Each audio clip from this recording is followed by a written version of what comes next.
I would like to say the government of France,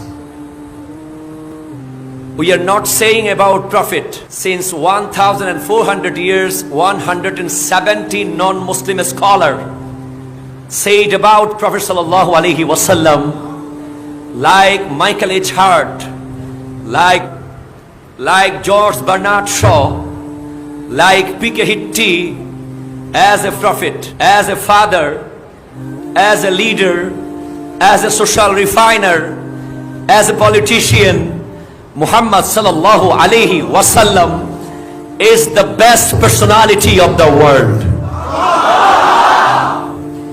You are trying to misrespect the mercy of mankind. Muhammad sallallahu alaihi wasallam came to this earth not for Muslim but for whole mankind.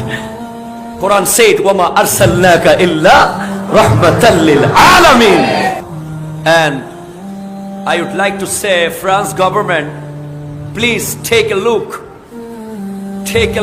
coronavirus, and immediately remove the picture, the cartoon. Otherwise, France will destroy Prophet, not only for Muslim but also all mankind, all human being, all part and parcel of the world. So be careful, France government. Remove immediately.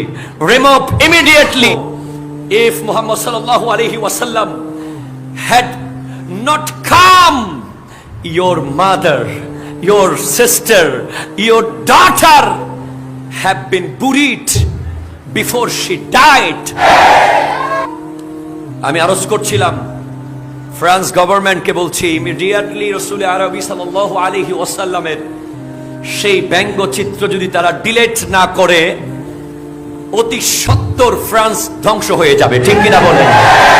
হাত তুলে বলেন ঠিক কিনা? কারণ আমরা দেখেছি যেই মাত্র আমার ইসলামের উপরে আঘাত এসেছে, মুসলমানদের মসজিদ যখন ভাঙা হয়েছিল, মুসলমানদের উপরে যখন আঘাত করা হয়েছে, ওই সিরিয়ার মধ্যে, কাশ্মীরের মধ্যে ছোট্ট ছোট্ট মুসলমান শিশুকে যখন অকাতরে হত্যা করা হয়েছিল, তখন ছোট্ট একটা শিশু বলেছিল, আমাকে মেরে ফেলছো, আমার এলাকাকে লকডাউন করে দিয়েছো, আমি আল্লাহর কাছে গিয়ে বলবো লকডাউন কাকে বলে তাদেরকে তুমি দেখিয়ে দিও। আল্লাহ, জোরে বলেন আল্লাহু আকবার। সেই ছোট্ট শিশুর আকুতি রব্বুল আলামিন শুনেছেন, পুরো পৃথিবীকে কোভিড-19 দিয়ে প্রমাণ করে দিয়েছেন আমার আল্লাহ এমন আযাব দিতে পারে।